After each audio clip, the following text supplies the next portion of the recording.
What's happening, guys? My name is Adam, aka Speedy Spectrum, and welcome back to Let's Play Pikmin 2. In the last episode, we escaped the pits of Hades, and by that I mean escaped the submerged castle. By extension, we also obtained the final treasure for the Explorer's Kit, the Pluckaphone, the uber useful Pluckaphone, and we also completed the Perplexing Pool. Only one area left to explore, the Wistful Wild.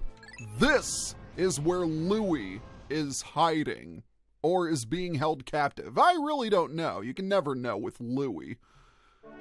Welcome to the Wistful Wild. First, it was winter, then it was spring, then summer, and now it's autumn. And if you look closely, we're standing on a giant yield sign. How amazing is that? I'll show you something more amazing, though. And in order to get our hands on it, we need 100 Purple Pikmin. Remember all those times I said you needed to stock up on purples? This is why. The item we need to obtain is thankfully not far from our current location. We'll want to take these guys out first. And we'll also need to destroy all of these rocks. They will only serve to get in our way. And if you listen closely, you can hear a Gatling groink in the background.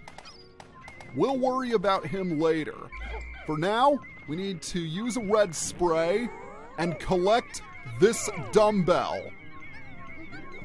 The dumbbell has a weight of 1,000, so the only way you can carry it is with 100 Purple Pikmin. And because of its bulk, they will carry it very slowly. You can definitely carry it without a red spray, but I would recommend doing so, because if you don't, it's gonna take up half a day. And right here is the Gatling groink that I was talking about. We need to occupy his attention, because we don't want him firing on the purples.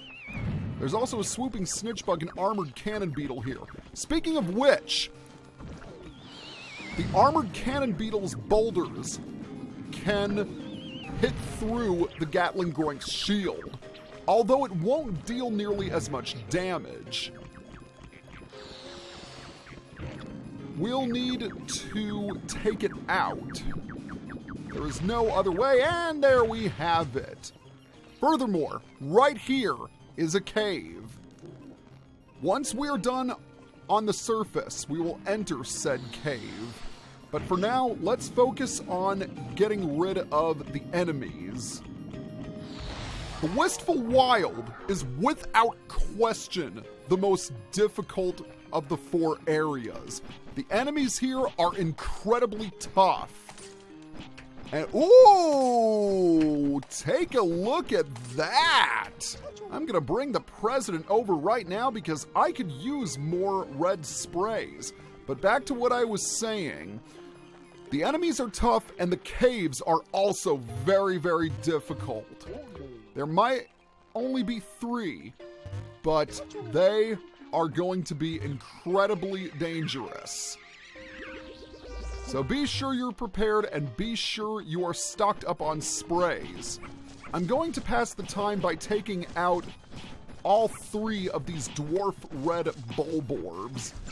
And with the power of the rocket punch, taking them out will be a simple task, since they don't have much HP to begin with. Alright, with that taken care of, let's take the time to explore a little bit.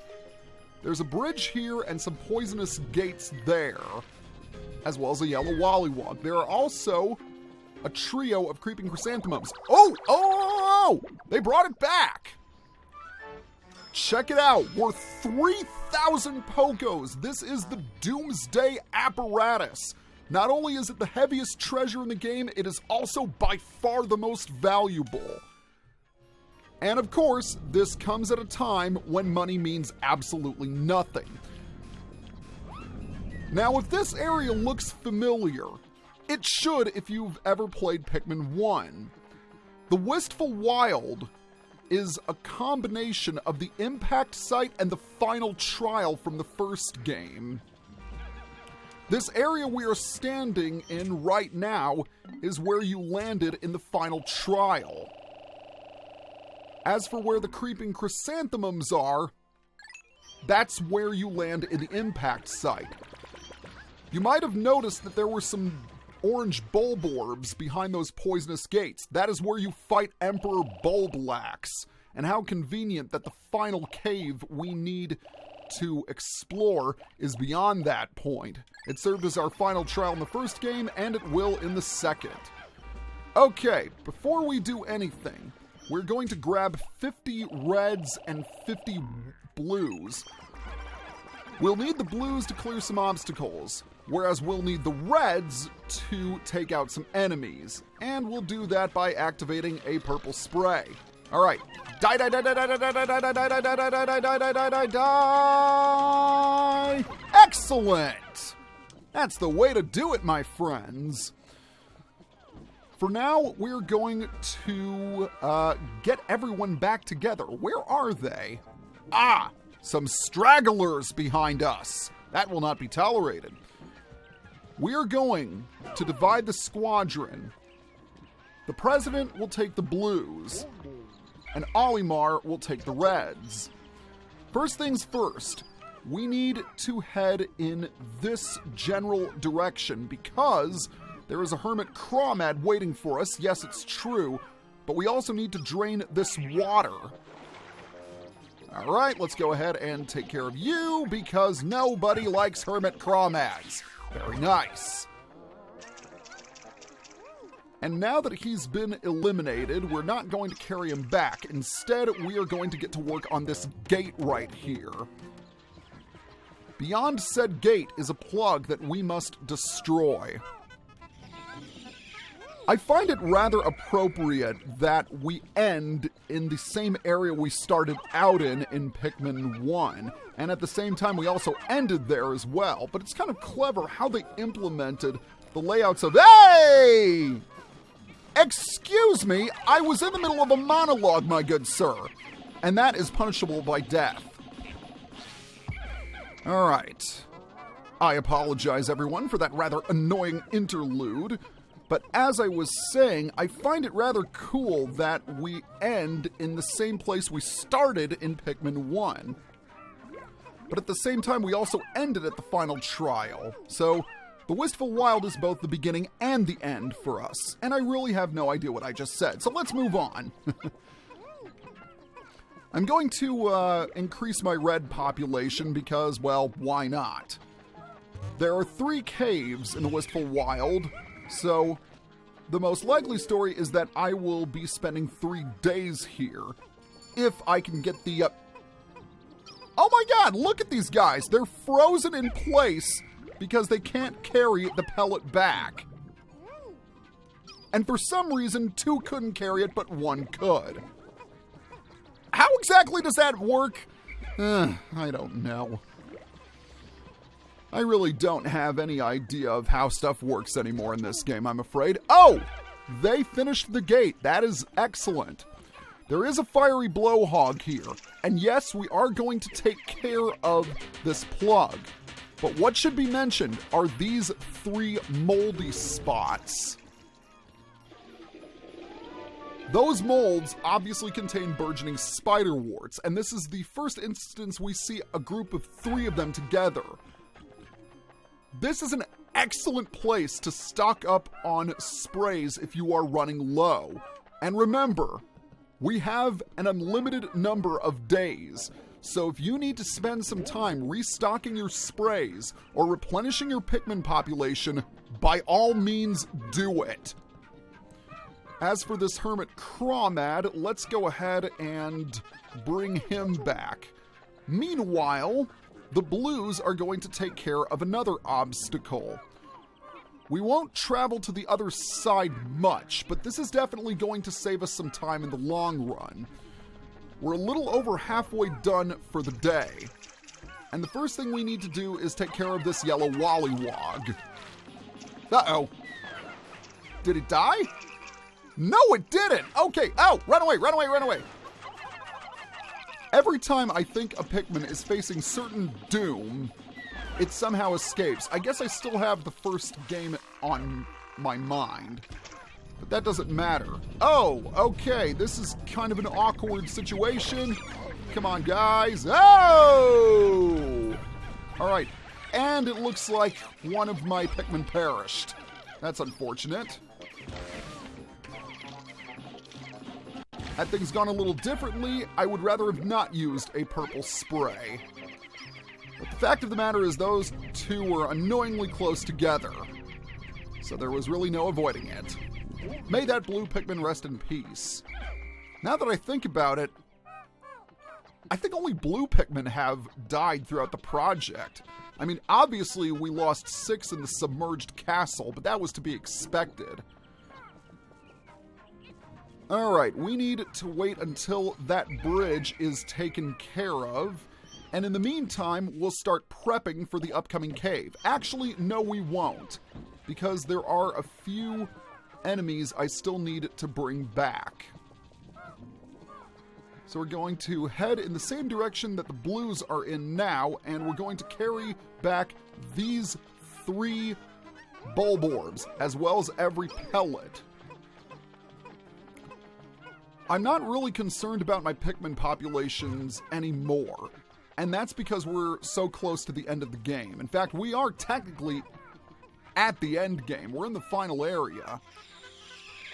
But what I'm saying is, I'm at that point where I really don't need to spend any days solely dedicated to producing more Pikmin.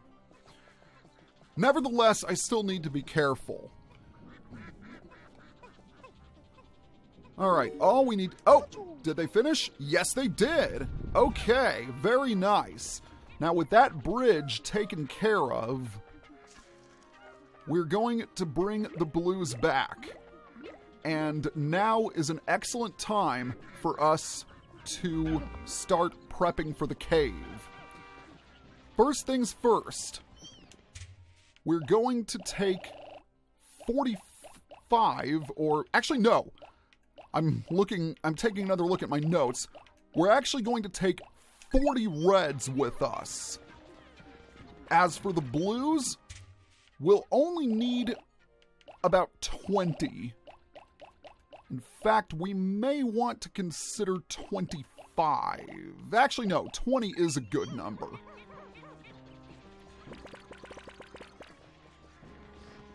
We'll also need about 15.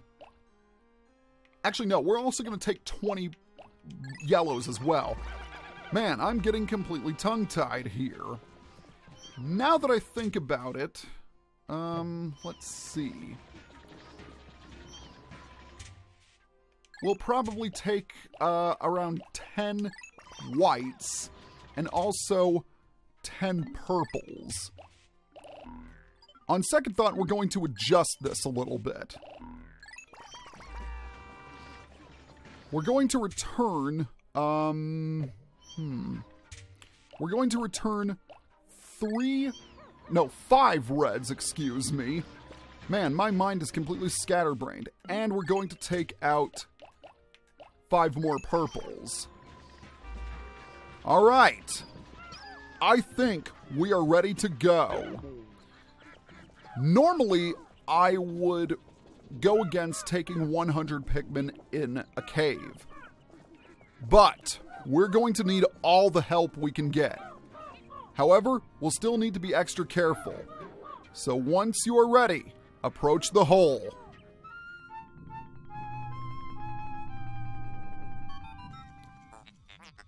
Wait! From all appearances, this is a particularly frightening crevasse. The data is horrifying. Courage is one thing, but recklessness is something else. Perhaps we should turn back? Well, if you still wish to enter, keep your daring in check and just focus on surviving. Yes, survival must be the first thing on our minds because in the next episode, we will be entering the Cavern of Chaos. See you guys next time.